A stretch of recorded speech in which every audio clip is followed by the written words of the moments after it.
A Organização Mundial da Saúde anunciou hoje que há registro de mortes de crianças infectadas pelo coronavírus. Esse grupo não era tido como um grupo de risco. E, de acordo com a OMS, só o isolamento social pode conter o avanço do Covid-19. E para falar dos desdobramentos da pandemia de coronavírus aqui no Brasil, eu recebo a Nicole Queiroz, que é médica cardiologista do Hospital Albert Einstein e do Hospital São Luís. Muito obrigada pela sua vinda aqui em tempos que você é tão necessária no serviço de saúde. Agradeço o convite, mas sim, a gente está tentando dar o nosso jeito, porque a informação vai ser o grande pilar da gente quebrar essa disseminação que está acontecendo em São Paulo, principalmente. Pois é, o que você chama de informação, as pessoas estão chamando de histeria da imprensa. Muitas pessoas estão achando que a gente está falando demais nesse tema. Então, vamos tentar desmistificar. Quão rápido foi a Itália, gente? Quão rápido foi a China? Então, o nosso medo aqui, quantas pessoas temos em São Paulo? Você está imaginando se essa progressão geométrica, porque não está sendo aos pares, hoje eu tenho 5, amanhã eu tenho 7, não. Até a semana passada era 70 e pouco, agora deu 203 e o negócio está crescendo, está crescendo. Se essa progressão geométrica atingir toda a população, tudo bem que 90%, 80%, 90% tem acometimento leve. Então, nem todo mundo vai chegar a positivar o kit, porque a gente só está coletando caso suspeito nesse momento, certo? Que é o que está vinculado na mídia. A orientação é que a gente colete caso suspeito. Os casos leves, quantas pessoas estão passando e a gente não está vendo? Pois é, nessa coletiva da Organização Mundial da Saúde, agora no início da tarde, a recomendação é teste em massa para o coronavírus. Então, eles dizem que tem que testar todo mundo. A preocupação é grande com os países pobres e, claro, com as regiões e com as pessoas pobres, que têm outras condições de saúde. Então, e das crianças agora, como que a gente recebe essa notícia de ter crianças morrendo em função do vírus? Para mim não é surpresa, porque o perfil do vírus mudou bastante na Itália recentemente. Nessa última semana a gente viu mais jovens, quase 50% dos que estão internados em terapia intensiva eram pessoas na faixa entre 30 e 50 anos, né? Então o perfil está mudando, a gente não conhece o perfil desse vírus em país tropical. A gente não sabe o que pode acontecer aqui.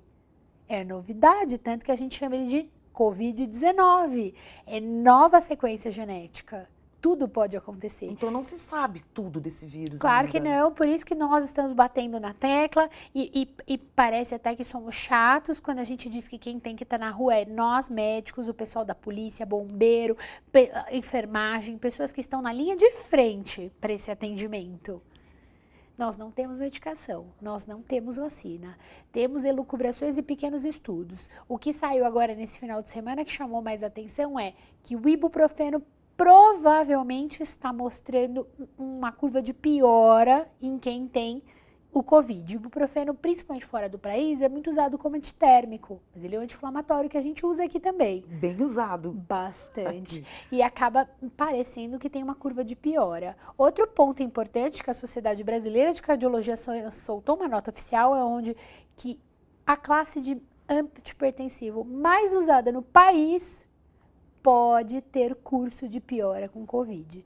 A classe se chama IECA e BRA, que é a losartana, enalapril, que todas as pessoas cardíacas que a gente conhece tomam. E aí a gente entra numa seara perigosa, porque ela é minha primeira opção num pós-infarto, numa insuficiência cardíaca, porque a gente sabe que ela reduz mortalidade. Quer dizer, ela é essencial para os cardíacos. Ela é mas essencial para os cardíacos. Para quem é que eu vou modificar? Para quem usa ela apenas como antihipertensivo. Preciso sair desesperado? Não. Preciso ficar atento? Sim.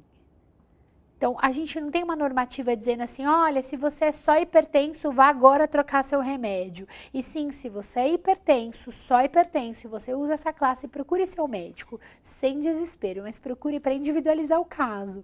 É um momento em que a gente tem que estar totalmente disponível para individualizar caso por caso e reavaliar o paciente. Eu abri uma agenda extra para isso. para reavaliar os meus pacientes no horário noturno, que é o que eu tenho nesse momento. Tá todo mundo trabalhando incessantemente. Pois é, aqui no governo, aqui em São Paulo, o governador suspendeu as férias, as licenças dos profissionais da saúde que estão expostos, muito expostos. São os mais expostos, mas eu vi uma das faculdades que ainda não fechou. Nem todas as faculdades interromperam suas atividades. Então, o que eu estava lendo, inclusive do Mandetta orientando, que profissionais da saúde, por enquanto, as aulas mantêm. Por quê? Porque quando a gente está no 5º ano da faculdade de medicina, no 6º ano, a gente já tem know-how para fazer diagnóstico. O medo é que aconteça em que você precisa dos estudantes na linha de frente. Eu acredito que isso não vai acontecer. Eu vi a entrevista do ministro, ele dizendo exatamente que esses alunos poderiam ser convocados. Eu acredito que não, eu acredito que não. Nós não vamos entrar em colapso. O SUS está totalmente preparado, foi liberado mais 1.000 vagas de UTI, segundo o governador. Paulatinamente, são acho que 600 no estado e 600 na capital e 400 pelo país. Então, assim, a princípio, hoje está tudo sob controle. O que a gente tem que fazer é o uso racional do pronto-socorro, tá? Então, assim, eu tenho uma febre, mais que 37,8, isso é febre. Tenho falta de ar. 37,8. Maior ou igual a 37,8 é febre. Então, tô com febre, tô com falta de ar, não estou melhorando, eu vou ao pronto-socorro. Porque é uma semelhança grande entre os outros vírus e o Covid. O que não me preocupa é que o Covid pode ser mortal, se mal conduzido. Só vou saber se ele está sendo ruim se eu estou piorando. Se eu estou apenas gripada e eu estou bem, eu não preciso de pronto-socorro correndo. Tá? Senão vai entrar em colapso os pronto-socorros, não tem como. Tá? E, assim, a maioria dos hospitais estão abrindo a ala gripe, tentando separar, porque enquanto eu estou acontecendo tudo isso do ponto de vista gripal, ainda tenho pessoas com câncer, pessoas com pressão alta, acidentes. Os acidentes a gente não mais consegue variados. fazer. Vou dar uma pausa nisso. Muito pelo contrário, na vigência de infecções virais, inclusive, eu tenho maior exacerbação do diabetes, maior exacerbação do DPOC, asma, piora de bronquite, pneumonias. Então, veja a gravidade. Então, quando não é histeria coletiva, não está morrendo todo mundo, mas se eu não tomar cuidado e se eu não me preservar, sim vai morrer. Eu posso estar levando vírus, você está levando vírus e está assintomático. Pois é, os assintomáticos que eu queria falar, porque tem uma pesquisa da Universidade da Colômbia que aponta o seguinte, que as pessoas assintomáticas são responsáveis por 2/3 das infecções. É isso mesmo? Você não precisa nem ir muito longe na pesquisa. Qual foi o segundo caso do Brasil? Não foi um garoto de 13 anos que veio de fora, feito uma cirurgia ortopédica, e ele testou ao acaso? Verdade, porque ele caiu, estava esquiando. Foi operado fora do país, veio para cá, tinha a opção de ir num serviço particular, resolveu coletar o que aconteceu, positivo. Não tinha sintoma. Então, sim, a gente tem que estar alerta. É um ato de solidariedade, é um ato de cidadania. Você ficar em casa. Pois é, agora como é que a gente vai convencer um sistema capitalista da necessidade de isolamento? Porque o trabalhador ele não tem essa opção, ele não pode escolher. Eu acho que deveria ser convocados marqueteiros para ensinar e relembrar de vendas online.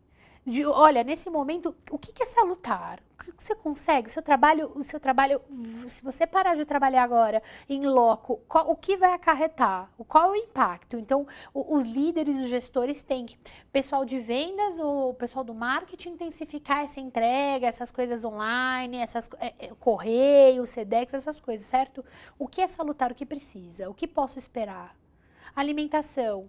Não é para todo mundo se trancar em casa e estocar comida, não, ninguém falou nisso. A gente falou para ter cuidado, uso racional do mercado. Eu compro tudo e meu vizinho ali fica sem nada. Que já começou a acontecer. E aí começa a agressão, começa a grosseria, começa cada um perder os limites. Não é nada disso, a gente pediu precaução.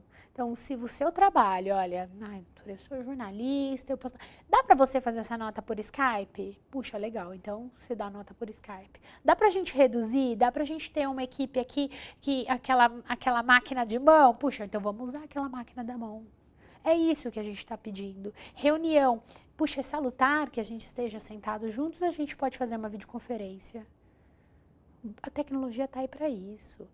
Até ontem não estava brigando todo mundo por telemedicina? Então a tecnologia está aí para isso. Quem precisa ser atendido, quem precisa ser tocado, vai ser tocado. Quem precisa ser orientado, vai ser assim que a gente está, em orientação em massa. Eu tirei o meu dia para tentar orientar e falar no maior comunicações que eu puder, para que não se desespere e que procure ajuda quem precisa. Vamos falar de alguns mitos e de realidade na prevenção do coronavírus? Claro. Eu uso o transporte coletivo e eu estou vendo cada vez mais pessoas usando máscara cirúrgica. E nem sempre é aquela... É O uma bico de máscara... pato. Isso. Então a máscara cirúrgica, ela é ótima. Primeira coisa. O corona é transmitido pelas o nosso aerosol, que sai quando eu falo, quando eu espirro, quando eu respiro. Então, ela tem a proteção para o tamanho da molécula. Quando que eu vou usar ela? Quando eu tenho sintoma. Quando eu estou num lugar fechado e que tá todo mundo tossindo e que tá todo mundo juntinho, é pecado eu usar máscara? Não. Mas é necessário? Previne? Previne, eu não posso te garantir que você não está exagerando.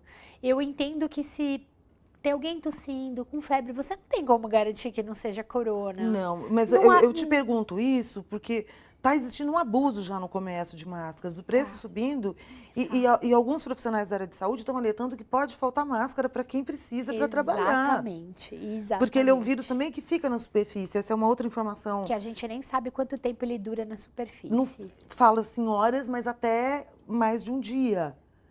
Conforme A gente não tem certeza. Não O se ideal sabe. é que o transporte público esteja aberto, as janelas, para que possa arejar e que evite aquele conglomerado. E que lembre-se de lavar a mão, entrar Mas e é sair. impossível no transporte coletivo a gente manter Precisa a de um plano etiqueta B. higiênica. Precisa É de um isso que plano eu do quero te governo. perguntar. Precisa. A gente não teria que ter já um planejamento de escalonamento de horário, já que não é possível que os Eu trabalhadores fiquem em acredito que isso casa? vai acontecer, porque as orientações já estão sendo dadas para diminuir as aulas, para o pessoal fazer home office. Eu acho que é uma questão só de tempo para essa organização.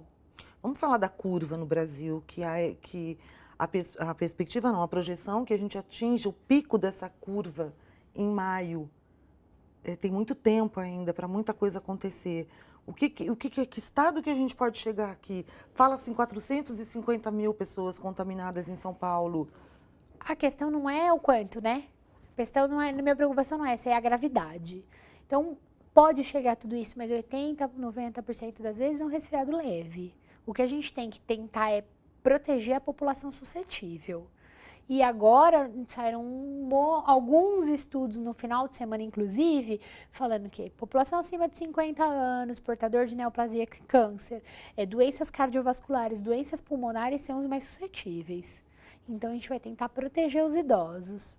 Quando a gente diminui a circulação das pessoas, quando a gente pede para os pequeninos não irem mais à escola, e o governador foi muito maleável, né, de dar esse tempo para organizar, porque a gente sabe que pequenininho que não está na escola provavelmente está com a avó e o tem vô. criança que depende da merenda oferecida na escola, que muitas vezes é a única refeição. Infelizmente. Então e eu até eles, acredito. pelo que eu entendi, eles vão funcionar com a merenda nas É. escolas, para que as crianças possam se O alimentar. ideal era que pudesse enviar para o domicílio. Pois é. A gente está bem longe do que é o próximo do ideal aqui, infelizmente. Isso me dói, mas infelizmente a gente tem que trabalhar com o que a gente pode. E o que a gente pode é evitar que o próximo seja contaminado.